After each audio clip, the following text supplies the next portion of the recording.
భారతదేశంలోకెల్లా అతిపెద్ద హిందూ దేవాలయం అక్షరధామ్. నిజంగా పర్యాటకులకు ఇదొక అద్భుతం. అహ్మదాబాద్, గాంధీనగర్లో ఉన్న అక్షరధామ్ కంటే దేశ రాజధాని ఢిల్లీలో ఉన్న అక్షరధామ్ చాలా పెద్దది మరియు విశాలమైనది. సుమారు 100 ఎకరాల విస్తీర్ణంలో నిర్మించిన ఈ హిందూ దేవాలయ సముదాయాన్ని అప్పటి భారత రాష్ట్రపతి ఏపీజే అబ్దుల్ కలాం గారు ఆవిష్కరించారు. అక్షరధామ్ అంటే పరమాత్ముని శాశ్వత అవినాశ నిలయం అని అర్థం. ఈ ఆలయ సముదాయం పూర్తి పేరు శ్రీ స్వామినారాయణ్ అక్షరధామ్. నిత్య వేదాలతో, ఉపనిషత్తులతో ప్రతిధ్వనించే ఈ ఆలయం ఆధ్యాత్మికులను, పర్యాటకులను అలరిస్తుంది. సాంప్రదాయ కళలు, పూర్వ సంస్కృతి, ప్రాచీన నాగరికతల్ని ఉట్టిపడే విధంగా పూర్తి ఆధునిక పరిజ్ఞానంతో సృజనాత్మకంగా మలిచిన తీరుకి నిదర్శనం ఈ అక్షరధామ్ ఆలయ సముదాయం. గిన్నీస్ బుక్ ఆఫ్ వరల్డ్ రికార్డులో చోటు సంపాదించుకున్న అక్షరధామ్ ఆలయ విశేషాల గురించి ఒకసారి పరిశీలిద్దాం. అక్షరధామ్ను కట్టిన శైలి. రాజస్థాన్ నుండి తెప్పించబడిన వేలాది టన్నుల కెంపు వన్నెల ఇసుక రాళ్ళు, పాలరాతి రాళ్లతో కట్టబడిన ఈ ఆలయంలో ఇసుమంతైన ఉక్కు వాడకపోవడం ఆశ్చర్యకరమైన విషయమే. గుజరాత్లోని గాంధీనగర్లో వెలిసిన అక్షరధామ్ ఆలయం మొదటిది కాగా, ఢిల్లీలో ఉన్న ప్రస్తుత అక్షరధామ్ ఆలయం రెండవది. దేశంలో పేరు మోసిన ఆలయ భవన నిర్మాణాలను చూసి వైదిక శాస్త్రాలను ఉపయోగించి అక్షరధామ్ నిర్మాణం చేపట్టడం ఒక శుభ పరిణామమే. అక్షరధామ్లో లోనికి ప్రవేశించేటప్పుడు భారీ బలగాలు మోహరించి ఉంటాయి. వీటిని దాటుకుని లోనికి వెళితే మొదట కనిపించేది దశద్వార్. ఇది 10 దిక్కులకు ప్రతీకలు. దశద్వార్ దాటగానే కనిపించే మరో ద్వారం భక్తి ద్వార్.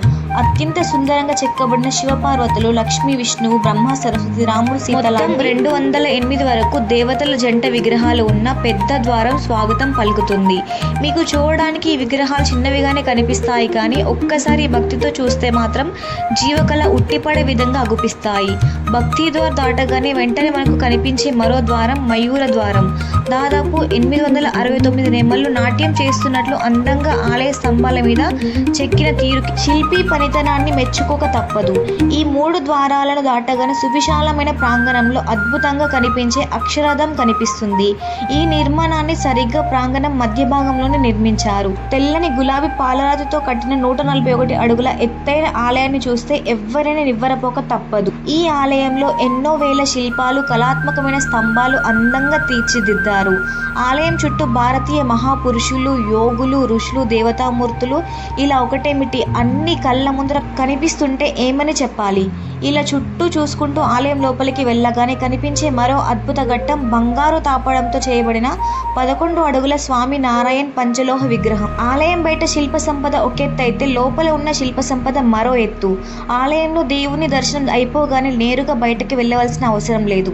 ఇక్కడ చూడవలసిన మరొక ప్రదేశం ఎగ్జిబిషన్ అంటే అదేదో మన ఊర్లో జరిగే జాతర అనుకునేరు. జెయింట్ వీల్, ఊయల రైలు, అబ్బో ఇవి కాదు.